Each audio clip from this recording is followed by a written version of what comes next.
Hello students, a very good evening to all and welcome back to discussion on daily current affairs of 21st of July.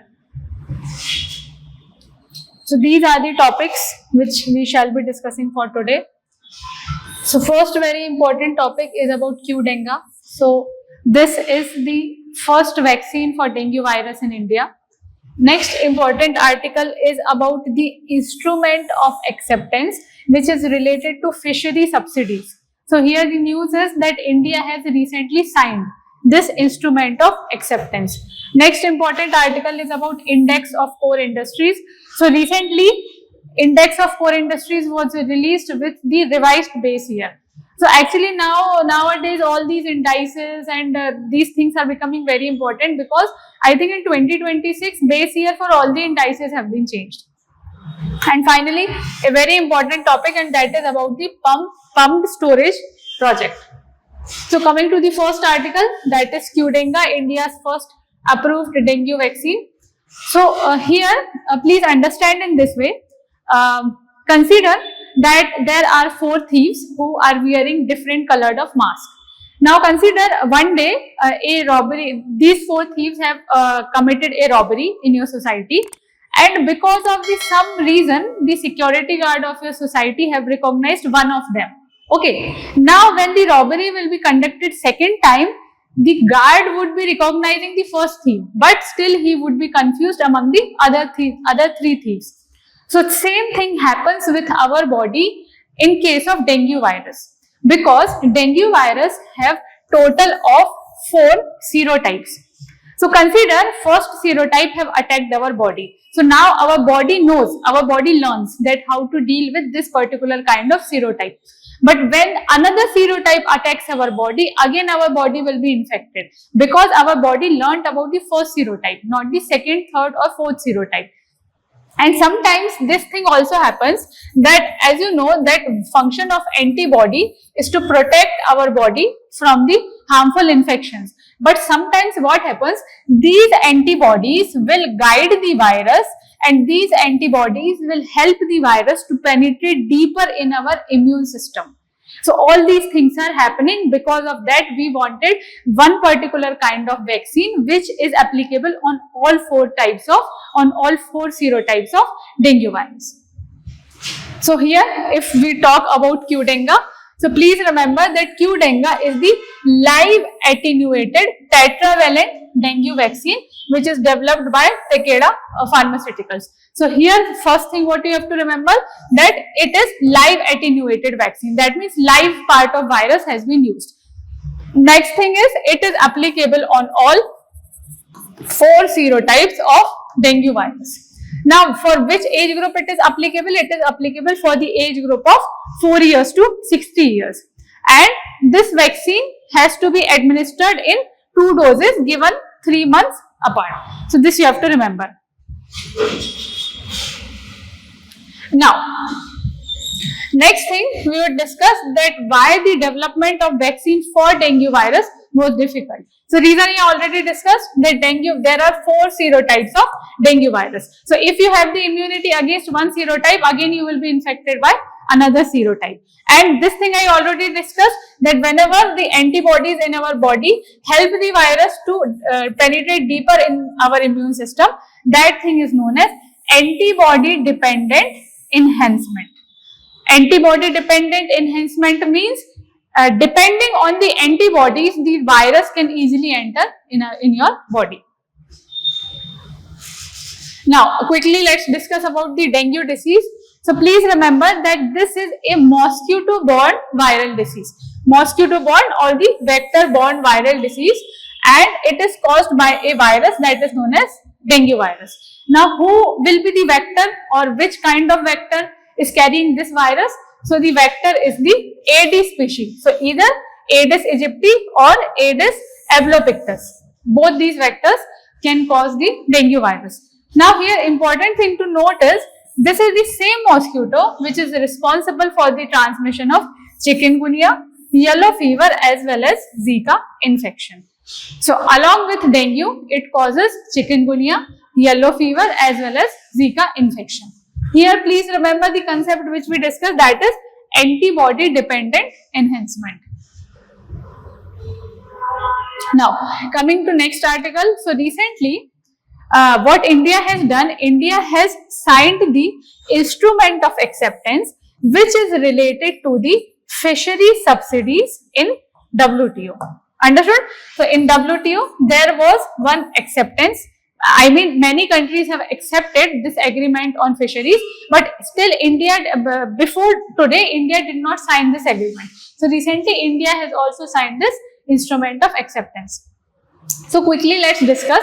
See, you can understand in this way that, for example, few people are living near a pond, and those people who are living near a pond, those people are dependent on the fish catch which is available inside the pond.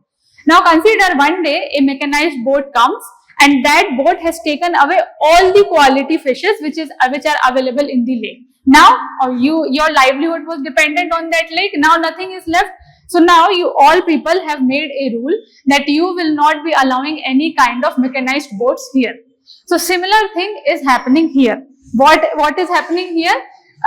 The WTO agreement on fishery subsidy says it is a multilateral trade agreement that aims to promote the sustainable fisheries. Sustainable fisheries means it's not like using mechanized boats. You will take out all the fisheries from any particular river or lake. That means sustainable fisheries means you have to catch the fishes, but in a manner so that fishes are available for the future also. Next thing is you have to prevent the over-exploitation of marine fish stocks. Over-exploitation, the same thing. You have taken the entire fishery stock, nothing is left. This is over-exploitation. Next is the elimination of harmful fishery subsidies. That means the mechanized boat which have come towards your lake, the government was subsidizing the fuel for that mechanized boat.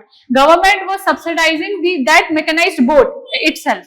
So government is providing subsidy for vessel or vehicle.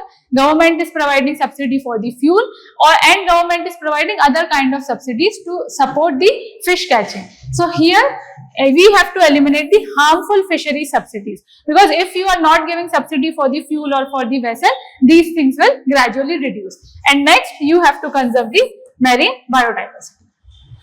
Now quickly let's discuss about the background. So this instrument of acceptance, it was adopted in 12th WTO Ministerial Conference, and it was in 2022 in Geneva, Switzerland.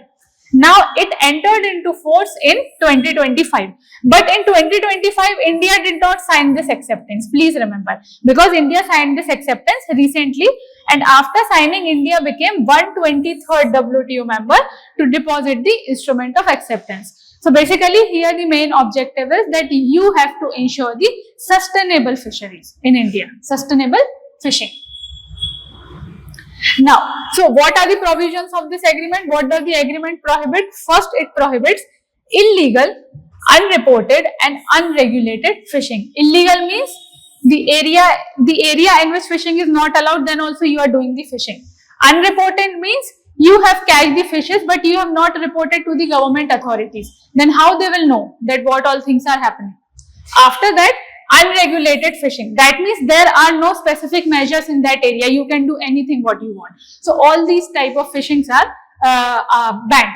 Next is fishing of overfished stocks. That means if in a particular pond or lake, no fishes are left, even then you are coming and taking the leftover fishes. So this is also not allowed. Next, harmful subsidies, we already discussed, like the subsidy for the vehicles or subsidy for the fuel. These all subsidies are not allowed.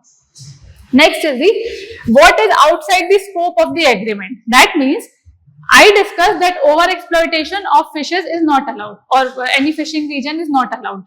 But what kind of fishing regions are included? Whether seas are included, whether rivers are included, or whether inland, whether seas are included, rivers are included, what is included? So here, fishing in the seas area is included, but aquaculture as well as inland fisheries is not included. Please remember this. What is the meaning of aquaculture? When you are developing the marine, when you are developing the aquatic animals in the controlled condition. So you can develop in the fresh water also, you can develop in the salty water also. So this is aquaculture. So this is not included. Second, the inland fisheries. That means the fishes which are found in rivers or lakes. These kind of fishes are not included. So Actually, this thing is very, very significant for India. Why? Because majority of fisheries in India come from the inland fisheries as well as aquaculture. Because see, under this instrument of acceptance, government has promised that we will not be providing any kind of subsidy for the exploitation of fisheries region. But here if government would say that I am not providing any financial assistance or I am not providing any subsidy, so this will be loss for the small farmers, because majority of fishermen in India belong to very low income category group. So this thing is very good for India.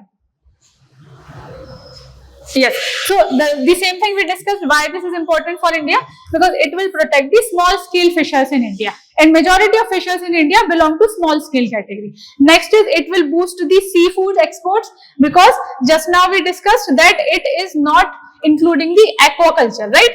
And majority of the species which are developed under aquaculture, they are meant for the export purposes. So here it will promote seafood exports also, and it will support the marine conservation also.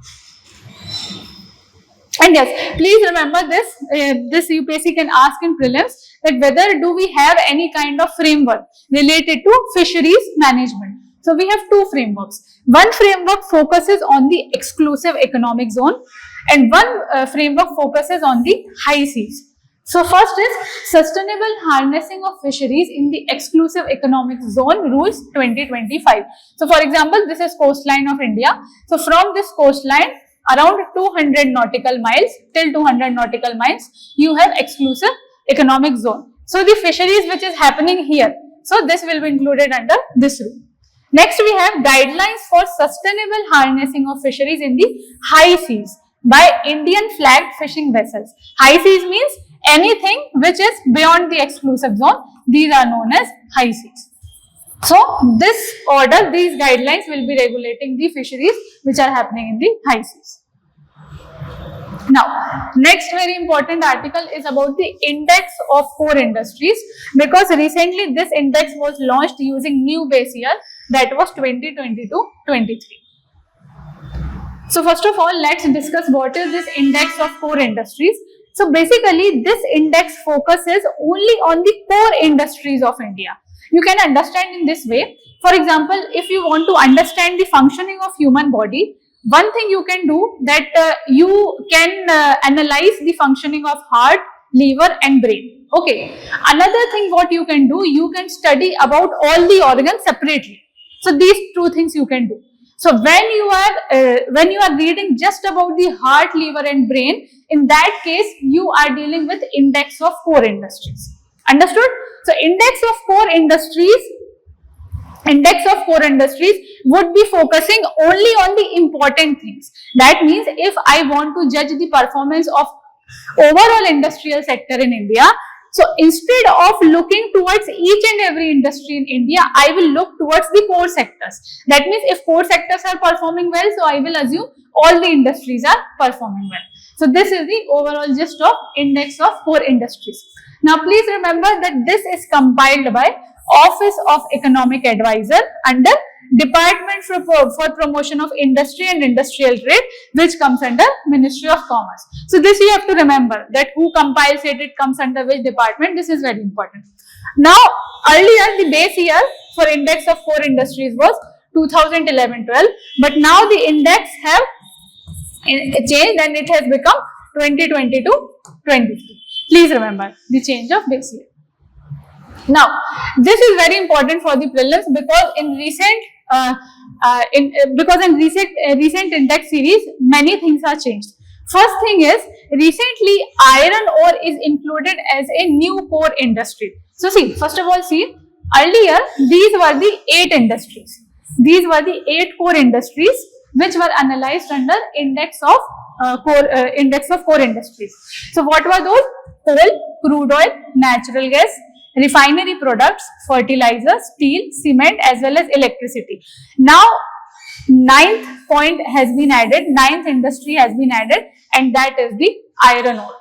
because we consider iron ore as the core industry because it is important for many kind of industries. For example, very good example is that iron ore is important for the steel production, and steel is used in different kind of manufacturing industries or different kind of companies. That's why now we have added iron ore. Earlier iron ore was not there, so earlier we had 8 industries. Now this iron ore is the 9th industry. Now what has happened? Just a second. Yeah, so this was the first point. Recently, iron ore was added. Now, only raw coal has been included. So, see, first of all, see this. This you already know that core was already included under the coal industries. But when we were analyzing the performance of coal industry, so on what parameter we will analyze? That what quantity of coal has been produced. But earlier, what used to happen when we were analyzing this coal? So, see, for example, this is a raw coal, right? Raw coal means the coal which we get after mining. So, this is the original raw coal. After that, you will wash the coal, right? After washing coal, you would get somewhat good quantity of coal. Now, please understand, earlier what used to happen? For example, if you have mined 100 tons of coal, and after washing the coal, maybe 20 tons were the impurities and 80 tons was the washed coal. So earlier what used to happen, people used to add that 100 tons of raw coal and 80 tons of washed coal. That means in total 180 tons of coal. But actually, what is the reality? Raw coal is the main thing, right? Because this washed coal has been derived from the raw coal only. So why to add both the things? We have to add only 100 tons of coal. So that's what is happening here. Earlier, we used to take raw coal, washed coal as well as the coal middlings, but now only raw coal is included. Core middlings means this wastage. So actually this is not a complete waste. Even in this kind of waste, we can extract some kind of mineral. So the extract which we get from this 20 ton, we can consider as the coal middlings. So earlier we used to add all these 3 things. But in reality, these 2 things are derived from the raw coal. So now only raw coal will be included. Third thing is the revised weights. Revised weights means just now we discussed that now in total you have 9 sectors. But out of those 9 sectors, some sectors are very important and some sectors are less important. That's why now we have allocated different kind of weightages. For example, if we compare electricity and fertilizer. So electricity is more important than fertilizer in industries, right? So because of that, electricity is given higher weightage. So let's discuss if we talk about the weightage. Yes, so here electricity has been given highest weightage of around 31% and the least weightage of the fertilizers, which is around 2.7%. And if we talk about the new addition, that is iron ore, so iron ore has weightage of around 5%. Now let's quickly discuss the difference between index of core industries as well as IIP. So first thing, I think I already discussed that index of core industries mainly focuses on those important industries which can give an overview of the industrial performance. But here in index of industrial production, you specifically focus on all the industries. So here we have only 9 industries. Here you can have a lot of industries. Next thing, this is similar, that this is also released monthly. This is also released monthly, but the agency is different. This is compiled by Office of Economic Advisor under Ministry of Commerce. This is compiled by National Statistical Office under Ministry of Statistics. Now, this article is actually very, very important. See, actually the context is not important. Context is recently its performance was discussed in Rajya Sabha. So, context is not much important, but this topic is very important. So, here we will discuss what is pumped storage projects. So, see, if we talk about the pumped storage project, so basically, this is a type of hydroelectric energy storage system. That means in this type of system, hydroelectric energy stored. Let's understand how this functions. So, consider during the daytime, you have a lot of solar energy, you have a lot of wind energy. So during the daytime, you are generating a lot of electricity. But consider that the demand of electricity is very low. That means you have the surplus power. So what you will do, it's not like that if the demand is not much, you will not generate electricity. You will be generating electricity, but then you will be using that electricity for some other thing. So consider that during the daytime, your demand for the power is very less. Demand for the power is very less. So when the demand for the power is very less, so the surplus power which is left, you will use that surplus power to transfer the water from the reservoir which is at lower height to the reservoir which is at higher height. Understood? During the daytime, demand of power is very less. You have a lot of power. So the power which is demanded, you have shared that power. Now we have a lot of power left. So that power or that electricity you will use to pump the water from the lower reservoir to the reservoir at the higher elevation. Understood? So when the reservoir is at higher elevation, that means some kind of potential energy is stored in this water. Now, during the night time or during the evening time, when the demand of the power will increase, now what we will do, we will release this water from this height. So we are releasing this water from this height. So now water is flowing through very high speed. That means now water is having very high kinetic energy. Since water was at height, it had very high potential energy. Now water is falling with a very high speed. That means it has very high kinetic energy. Now this water which is coming with very high speed, it will drive the turbine. And when it will drive the turbine, electricity will be produced. Understood? So the excess electricity we are using to transfer water from here to here, and when the demand of the power increases, we release this water, we drive the turbine, and hence electricity is produced. So in this way, you can say that it works like a giant rechargeable battery. That means whenever it is required, you can take the power. Yes, see, actually a question was asked on this topic. This question was asked in prelims 2024. Simple question was very simple. Recently, the term pumped storage hydropower is actually and appropriately discussed in the context of which one of the following? So here the answer was very obvious. Answer was very easy. It was long duration energy storage. So these are the kind of questions which are asked from these kind of topics. Now a question for you. So please pause the video, read the question and try to answer in the comment section. And this is the next question. So please try to answer both the questions in the comment section. So that's all from my side for today. Thank you and have a nice day.